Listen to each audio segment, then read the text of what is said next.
Alright, I'm going to do a little review. Savage Arms.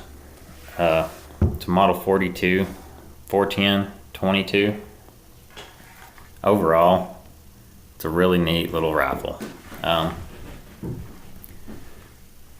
got it just throw in the pickup, throw in the tractor. It's full synthetic, beat it up. No worries, nothing fancy, you're not going to hurt it. I want to throw out, not hating on Savage. I think Savage makes a lot of good products. I would buy more firearms from Savage. They just didn't come through on this model. It's got some cheap components. You can pick one up for about $400.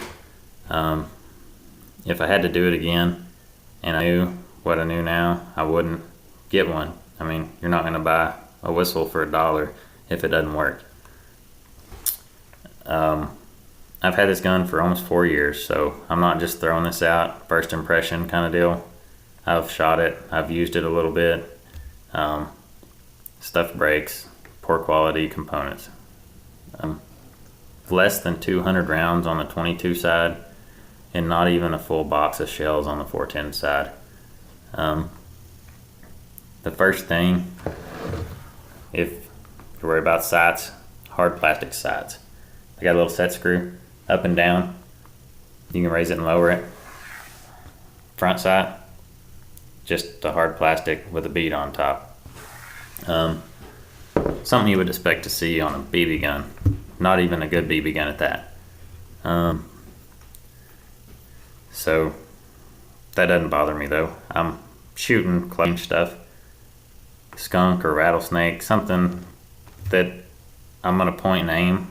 I don't really use the sights very much anyway, so not a big deal to me to get along with. The reason I'm making this is the next two things.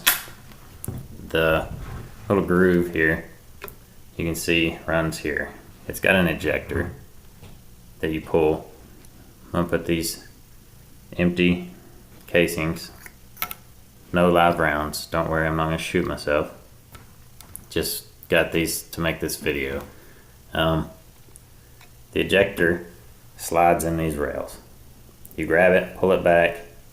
It's got a tempered metal spring, catches and pulls back right here on the 410 and 22 side. That broke within the first 25 rounds.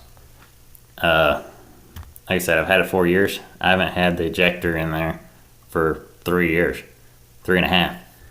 The first one broke. The next one, it didn't last very long at all either. Maybe just a coincidence, but $400 gun, you'd expect something to work a little better. Very poor quality. I can't see how any of them would last very long. Even if you get lucky, you're not going to make it far with the ejector.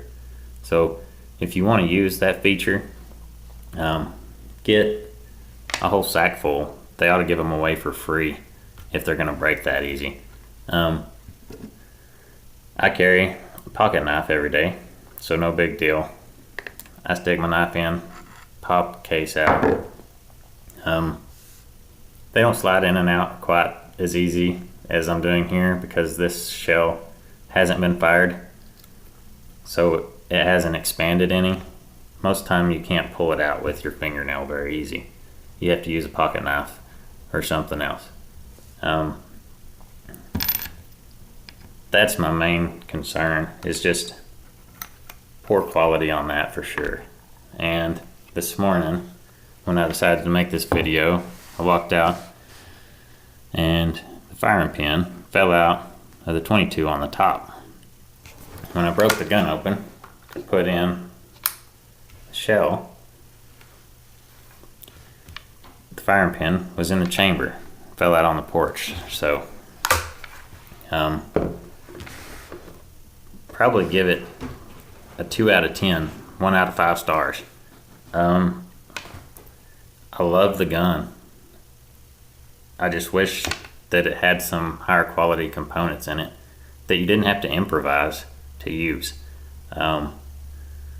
So not worth $400. Like I said, I wouldn't spend $1 on something that I knew was gonna break. So with that said, definitely not worth $400 to me. I wouldn't buy it again. But above that, I do love everything else about it. I just wish that it had stuff that worked properly. That's about it. Thanks for watching.